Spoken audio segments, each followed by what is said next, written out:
ay rated SPG. Striktong patnubay at gabay ng magulang ang kailangan. Maaaring may masiselang tema, lengguwahe, karahasan, sexual, horror o droga na hindi angkop sa mga bata. Ikaw ang aking lala sa gabing madilim.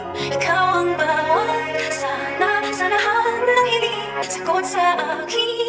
Noong una, ayaw ni Carlos na umalis si Annalyn sa East Ridge at lumipat sa Apex dahil gusto niyang pinaparusahan si Annalyn dahil anak siya ng karibal niyang si Doc RJ. Ito pa naman ang dahilan ni Carlos kaya kinutulan niya ang pagpapadala kay Annalyn sa Japan dahil narinig niya na baka lumipat na si Annalyn sa ospital ng tatay niya sa Apex. Pero walang magawa si Carlos dahil napatunayan ni Annalyn na karapat-dapat talaga siya na maging representative ng East Ridge sa Neurosurgeon Conference sa Japan. Kay Annalyn kasi binubuhos ni Carlos ang lahat ng galit niya kay Doc RJ kahit wala namang ginagawang mali si Annalyn at hindi alam ni Annalyn na ito pala ang dahilan.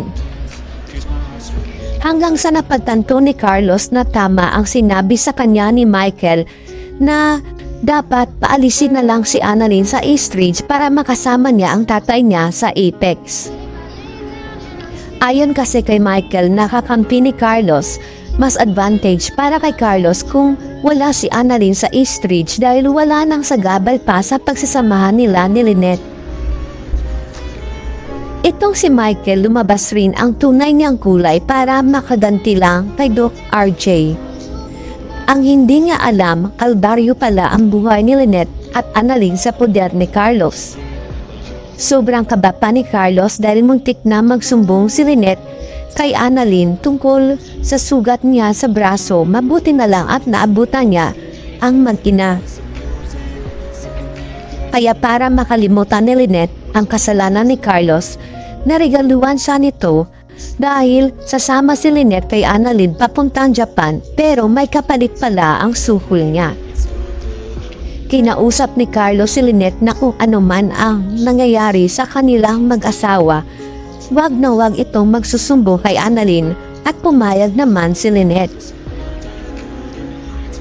Sa East Ridge, magtataka na lang si Doc Katie at Doc Lyndon kung bakit nag-iba na naman ang pagtrato ni Carlos kay Annalyn dahil tinutulak nito si Annalyn na lumipat na lang sa Apex. Mas lalong pahirapan ni Carlos si Annalyn sa East Ridge para si Annalyn na mismo ang magsasabi na gusto na niyang lumipat sa Apex dahil nahihirapan na siya sa East Ridge. Naalala kasi ni Carlos ang sinabi ni Annalyn na tatapusin pa niya ang residency niya sa East Ridge dahil okay pa naman ang kalagayan niya dahil walang Moira at Zoe sa East Ridge.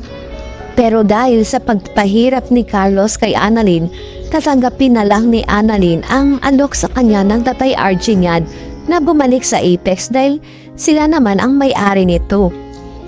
Kaya nang malaman ni Doc Lyndon na plano pala ni Carlos na pahirapan si Annalyn para lumipat ito sa Apex dahil sa kasakiman niya, kailangan ng turuan ng leksyon si Carlos. Dahil ang hindi alam ng lahat, alam pala ni Doc Lyndon na si Annalyn ang tagapagmana ng East Ridge at siya ang nagbabantay kay Annalyn, kaya magsusumbong siya sa may-ari. Lilipat na kaya si Annalyn sa Apex at magkakasama silang tatlo ni Justin at Zoe? O mapipigilan ang paglipat ni Annalyn sa Apex dahil makikilala na niya ang lola niya?